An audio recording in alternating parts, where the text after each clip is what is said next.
Salut tout le monde. Allez, on plonge direct dans le vif du sujet. On va décortiquer aujourd'hui ce qui est, sans exagérer, l'invention moderne la plus importante de notre époque, le transistor bipolaire.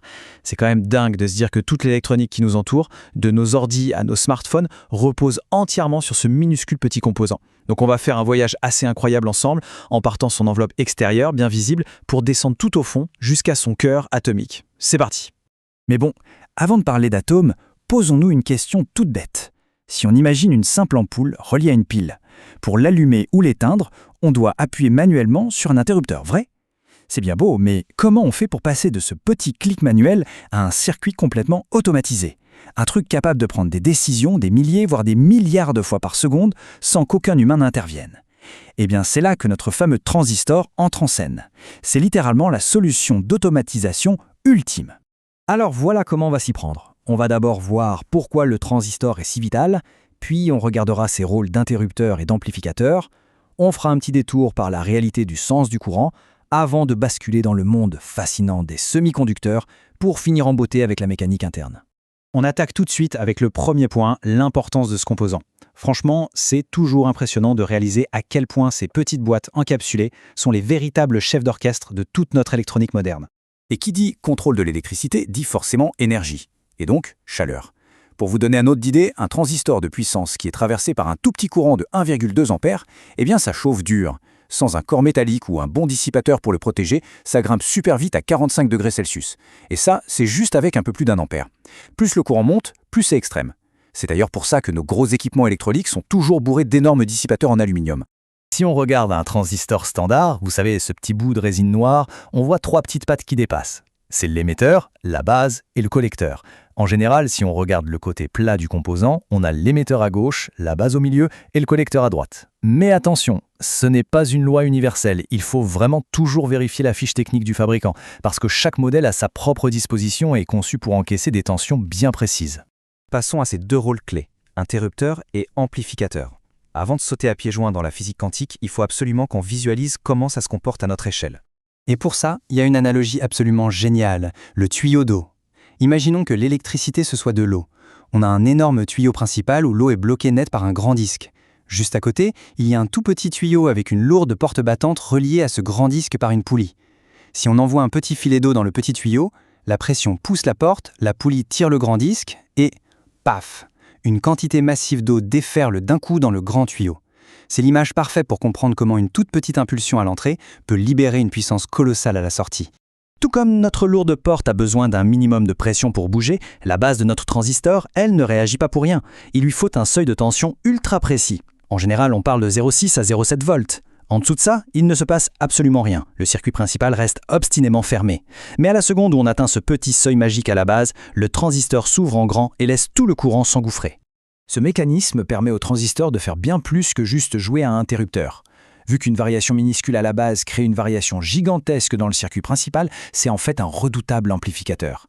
Imaginez envoyer un petit signal audio tout faible sur la base. Il en ressort un signal hyper puissant, assez fort pour faire trembler un gros parleur. Ce facteur de multiplication, ce super pouvoir, c'est ce qu'on appelle le gain, ou bêta.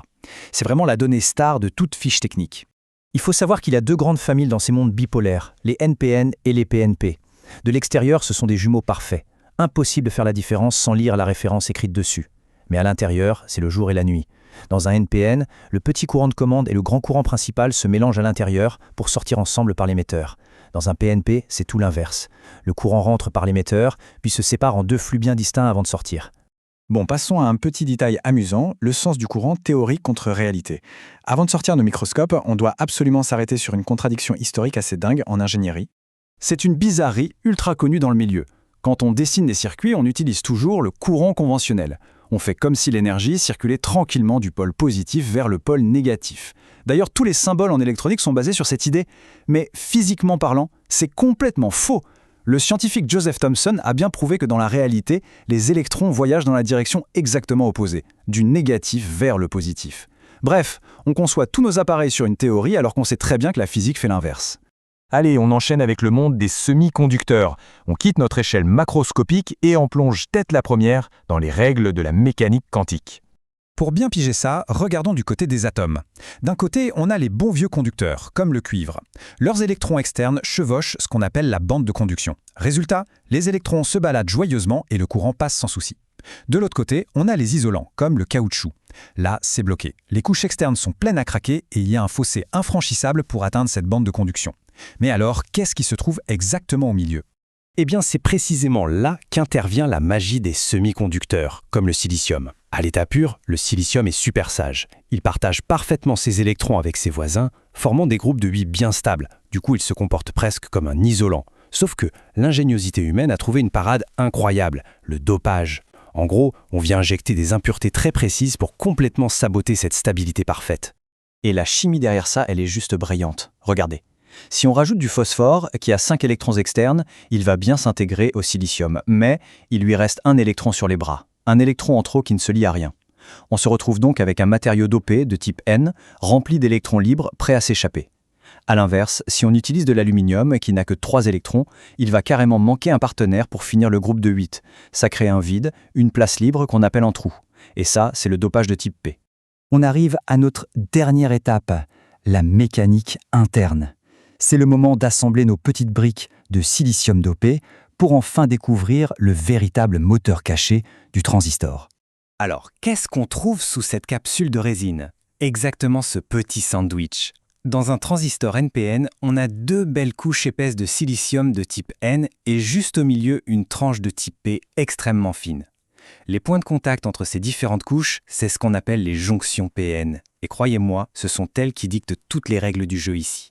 Là où le matériau N, qui déborde d'électrons, touche le matériau P, qui est plein de trous, la nature cherche l'équilibre. Les électrons en trop sautent la frontière pour aller remplir les trous d'à côté. Mais attention, en faisant ça, ils créent un vrai mur électrique, une barrière qui repousse tout passage supplémentaire. C'est ça la fameuse zone de déplétion. Et devinez quelle est la force exacte de ce petit mur naturel, pile poil 0,7 volts. Vous l'avez compris, c'est l'explication physique de notre fameux petit seuil de déclenchement du début. C'est là que toute cette chorégraphie atomique prend son sens. Quand on envoie une petite tension supérieure à 0,7 volts sur la base, on vient littéralement briser ce premier mur. Boum, une avalanche d'électrons déferle depuis l'émetteur pour s'engouffrer dans la fine couche du milieu, la couche P. Et comme cette couche est microscopique et qu'elle a très peu de trous disponibles, presque aucun électron ne peut s'y cacher. Il se retrouve là, un peu coincé en liberté, et c'est à ce moment précis que la grosse tension du circuit principal, au niveau du collecteur, entre en jeu. Elle les aspire violemment à travers la deuxième barrière. Le circuit principal est instantanément inondé d'électrons, et voilà, le courant passe. C'est fou de réaliser que cette petite danse invisible, cette maîtrise d'électrons baladés à travers de minuscules sandwichs de silicium de la taille d'un grain de poussière, a littéralement construit le monde moderne dans lequel on vit aujourd'hui. En ce moment même, il y a des milliards de ces jonctions qui s'activent dans nos téléphones et nos ordinateurs. Ça laisse rêveur, non ?